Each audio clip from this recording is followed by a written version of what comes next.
Now, a phone line is being set up in Sweden to help women report their male colleagues for mansplaining. Well, so what is it? Well, in the words of the Oxford Dictionary, when a man explains something, usually in a condescending or patronising manner, a bit like what I'm doing now, but to a woman.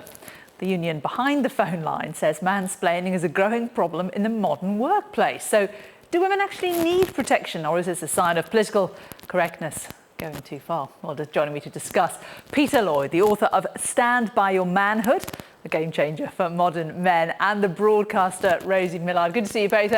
Rosie, don't women really need to just toughen up? And if somebody is being patronising, say, sorry, you're being patronising, please stop. We don't need a helpline, do we? Well, I think mansplaining is a bit like manspreading, that other awful word. Except if you can imagine, rather than their legs being apart, it's their kind of like can-do sensibility encroaching into women's areas. And this does happen. I mean, mostly it happens to me when I'm driving, when men who I don't even know stop and say, help me how to get into a corner or to park my car. Or indeed, when I'm driving somewhere I know very well, my husband decides to tell me where to go. You know, go left, I go right. When I'm driving to my parents' house, for example, and women are just as guilty of doing that as men. I do it all the time. I think that it does undermine. I think women can be undermined in the workplace, in the office, and I think if there's a helpline to allow them to vent a bit of steam, or just to find out that there are other women who also feel anxious because their words aren't being taken as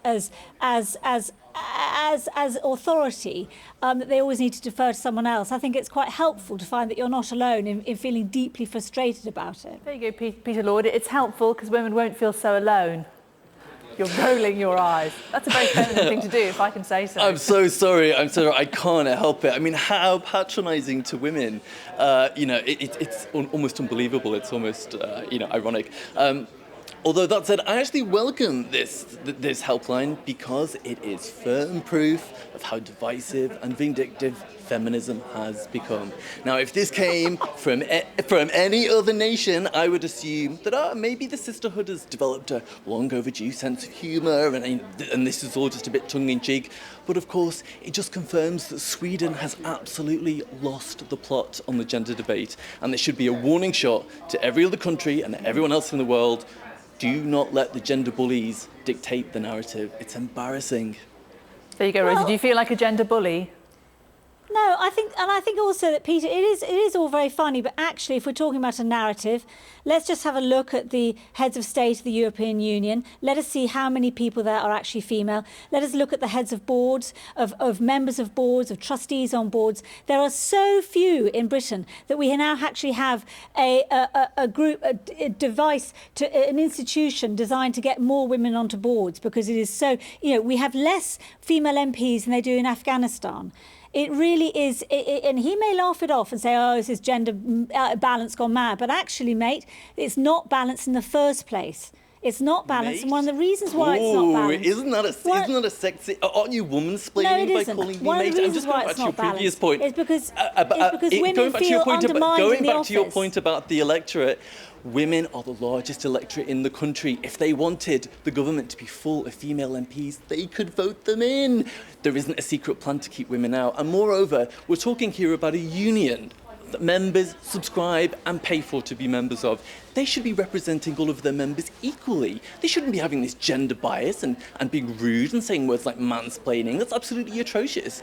I advise, if there are any Swedish men watching this programme, I advise them, cancel your membership to this union and hit them where it hurts. I mean, Rosie, isn't another point that this is, if there are women out there who are so troubled by this kind of behaviour that they feel the need to take a helpline, don't they really need to look at, as you say, the real gender imbalances in the world, perhaps the imbalances at the top of the FTSE 100 companies? There are places Indeed. where women need to be better represented, and surely anybody who wants to fight for female equality could perhaps direct their attentions and their energies a little more fruitfully than just worried about women being talked down to a little bit at work. I think there are more men men called John than there are women as board members in the FTSE 100.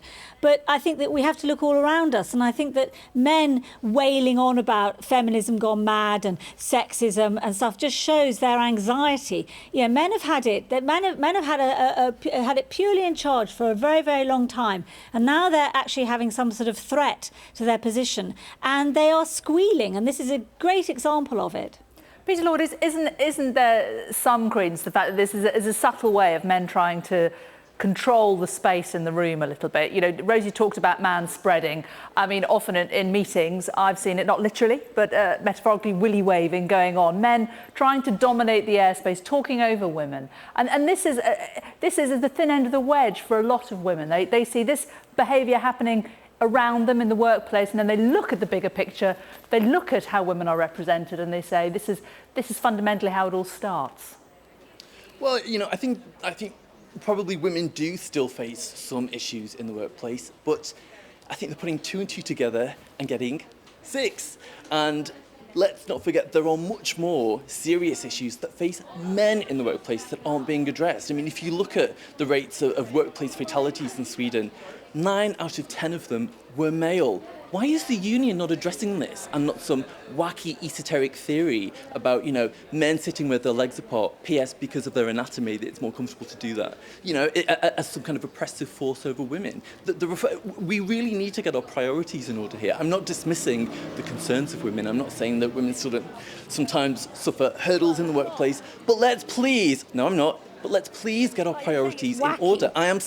I am sick of having to listen to this, you know, back to front perspective on the real issues in the world. You know, we've just seen a presidential election run for 2 years, and not at one point did we hear any of them, either of the candidates, address the various men's issues that are promulgating the country and the world.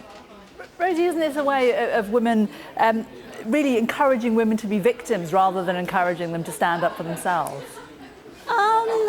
I understand that, but I don't think so, because I don't know, because I haven't been on the helpline, and I don't know what sort of advice people are giving. But I think that actually, if it's advice to be more confident and to operate better in the workspace and the workplace, then I think it's very valid. I am chair of a very big board. I'm chair of the Hull City of Culture, and I've never chaired a board before. This is an enormous multi-million-pound amazing event which is going to happen in Hull next year. And I was pretty nervous starting out chairing, being in charge of you know, quite a formidable group of trustees. And I went on a course run by the Institute of Directors, a course for chairs, and about half of the people on the course are women and half are men. But a lot of it was about how to run a board effectively and how to chair it fairly and well. And I think that if women, because women are underrepresented in this area, I think if women are given help, be it by courses like I did, Rosie, or by helplines, it's a good thing. Okay, I'm sorry to cut you off, but we have to end it there because we're running out of time. Rosie Millard, Peter Lloyd, thank you both very much. Great to talk to you both. Thank you.